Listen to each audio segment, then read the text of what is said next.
ہو سکتا ہے آپ میری ویڈیوز نہیں دیکھ پا رہے ہوں، اس کی وجہ میری ویڈیوز پر لگنے والا بین ہے۔ اس صورت میں آپ یا تو وی پی این استعمال کر سکتے ہیں یا پھر اپنا کنٹری چینج کر کے کوئی بھی اور کنٹری کر دیں تو آپ کو میرا چینل پیج اور میری تمام ویڈیوز دکھائی دینے لگیں گی۔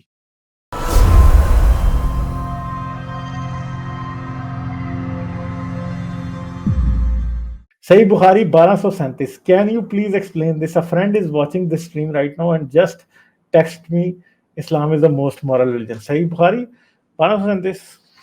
اچھا جی، رسول اللہ نے فرمایا کہ خواب میں میرے پاس میرے رب کا ایک آنے والا فرشتہ آیا، اس نے مجھے خبر دی یا آپ نے فرمایا کہ اس نے مجھے خوشخبری دی کہ میری امت میں سے جو کوئی اس حالت میں مرے کہ اللہ تعالیٰ کے ساتھ اس نے کوئی شریک نہ ٹھہرایا ہو تو جنت میں جائے گا۔ اس پر میں نے پوچھا اگرچہ اس نے زنا کیا ہو، اگرچہ اس نے چوری کی ہو، تو رسول اللہ نے فرمایا کہ ہاں، اگرچہ زنا اور چوری بھی کی ہو تو تب بھی جائے گا۔ تو یہی بات ہے کہ مسلمانوں کو 7 خون معاف ہیں، یہ تو میں پہلے ہی کہتا ہوں کہ زنا بھی کیا ہو، چوری بھی کی ہو تو تب بھی جنت میں جائے گا، بس شرک نہ کیا ہو، ٹھیک ہے؟ تو یہ ہے۔ اچھا 5165 بھی ہے کوئی؟ اچھا پھر کیا، کوئی شخص اپنی بیوی کے پاس ہمبستی کے لیے جب آئے تو یہ دعا پڑھے، بسم اللہ اللہم جنبنی الشیطان و جنب الشیطان ما رزقتنا، یعنی میں اللہ کے نام سے شروع کرتا ہوں، اے اللہ شیطان کو مجھ سے دور رکھ اور شیطان کو اس چیز سے بھی دور رکھ جو تو ہمیں عطا کرے، پھر اس عرصہ میں ان کے لیے کوئی اولاد نصیب ہو تو اسے شیطان کبھی ضرر نہیں پہنچا سکے گا۔ یعنی یہ اصل میں کاروائی ڈالنے سے پہلے کی دعا ہے، ٹھیک ہے؟ کہ جب کرنے لگو تو جب ڈنگ ڈونگ کرنے لگو تو تب پہلے کی دعا پڑھو تاکہ شیطان، کیونکہ نا ایک اور بھی حدیث ہے وہ میں پھر ڈھونڈ کے کہیں لگاؤں گا کہ جب یہ سیکس کر رہے ہوتے ہیں تو دعا نہ پڑھے تو شیطان بھی ساتھ گھس جاتا ہے، یہ بھی ایک حدیث ہے، ٹھیک ہے؟ وہ پتہ نہیں اس کا کسی کو نمبر پتا دے یار، وہ بھی بتا دو، ٹھیک ہے؟ جس میں یہ بھی لکھا ہے کہ جب سیکس کرتے ہو تو شیطان بھی ساتھ ہی گھس جاتا ہے۔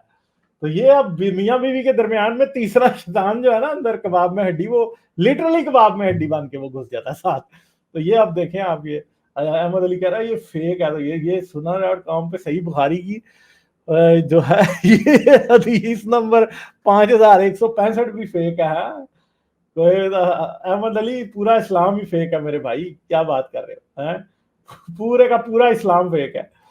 اچھا غالب بھائی last one, dedicated to all those who say Muhammad was very peaceful and kind.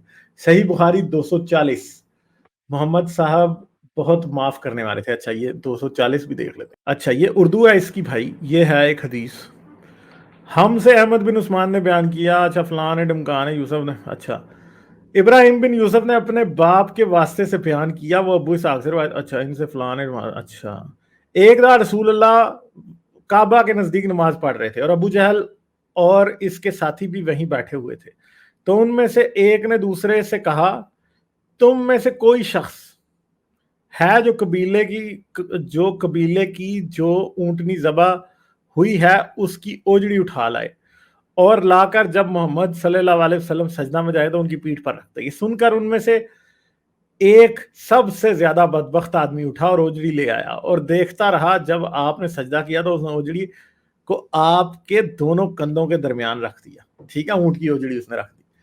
عبداللہ بن مسعود کہتے ہیں یہ سب کچھ دیکھ رہا تھا مگر کچھ نہ کر سکتا تھا، کاش اس وقت مجھے روکنے کی طاقت ہوتی۔ عبداللہ کہتے ہیں وہ ہنسنے لگے اور ہنسی کے مارے لوٹ پوٹ ہونے لگے اور رسول اللہ سجدے میں تھے، ٹھیک ہے، اور اپنا سر نہیں اٹھا سکتے تھے، یہاں تک کہ حضرت فاطمہ رضی تعالیٰ عنہ آئیں اور وہ بوجھ آپ کی پیٹھ سے اتار کر پھینک دیا، یعنی رسول اللہ سے گردن نہیں اٹھ رہی اور فاطمہ بیچاری جو بچی تھی وہ اس نے آ کے اٹھا پھینکا، ٹھیک ہے؟ تب یہاں رسول اللہ ڈر گئے تھے، ان بیچارے نہیں اٹھایا جا رہا تھا ڈر کی وجہ سے سر۔